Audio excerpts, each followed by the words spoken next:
YouTube www.youtube.com. Subscribe jeung pencet tombol loncengna ulah diem bae.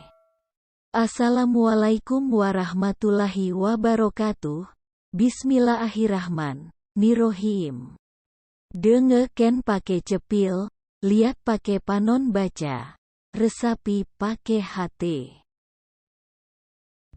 Ada sebuah fakta, jika 375 nama orang yang saya sebutkan ini hartanya digabungkan semua sama dengan kekayaan 3 miliar harta umat manusia. Bill Gates, Donald Trump, Warren Buffett, Laxmi Mittal, Paul Allen, Mark Cuban, Jeff Bezos, Rupert Murdoch, Sam Walton, dan seterusnya hingga 375 orang. Demikianlah jumlah kekayaan mereka kalau dijumlahkan sama dengan gabungan kekayaan 3 miliar manusia. Bangsa manapun di dunia, ukuran otaknya, volume otaknya, panjang sarafnya, jumlah pengantar kimianya dalam otak, sensornya, semua sama. Kecepatan kemampuan berpikir sebagian orang tersebut IQ-nya pun tidak berbeda jauh. Kemampuan menyimpan datanya juga sama. Anggaplah otak itu komputer, anggaplah otak itu hardware. Semua manusia hardware-nya sama. Lalu di mana perbedaannya? Mengapa yang satu lebih sehat dari yang lain? Mengapa yang satu mudah tertawa? Mengapa manusia lain mudah mendapatkan jodoh? Mengapa dia lebih cepat mendapatkan uang? Mengapa dia mendapatkan karirnya sangat cepat dari yang lain? Ada sebuah sistem pada manusia yang namanya belief system, sistem keyakinan. Ini ditanam di dalam subconscious pikiran bawah sadar seseorang. Jika sudah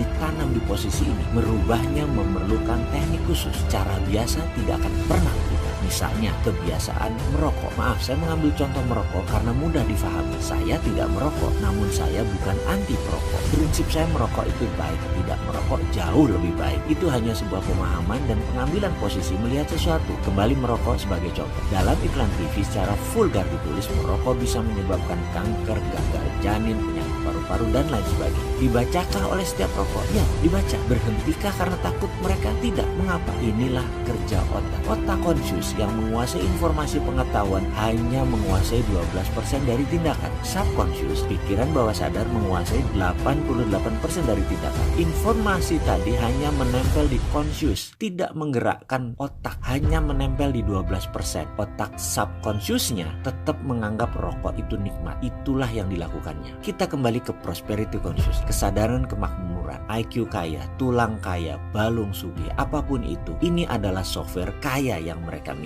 Kesadaran kaya atau software kaya tadi, 376 orang yang kaya tadi memiliki software ultra kaya. Sementara 3 miliar manusia sisanya belum memiliki. Mulai bisa menerima? Masih berat? Kita lanjut. Dulu saya mengalami jalan kehidupan yang turun naik seperti gelombang laut selagi badai. Saya pernah memiliki materi berlimpah yang 3 tahun kemudian tinggal di rumah kontrakan dengan masih menanggung hutang besar. Kemudian kembali berlimpah materi yang kemudian di puncaknya kembali terpuruk. Balik lagi naik ke atas dengan beragam kisah pahit manis lainnya. Saya banyak bertanya urusan beginian, urusan jalan hidup, urusan bagaimana bisa makmur dan tetap makmur. Hingga saya memutuskan belajar kemanapun dan mencari kemanapun agar saya mendapatkan jawaban dan solusi masalah kemakmuran. Sampailah saya belajar ke School of Mind di Australia tahun 2001.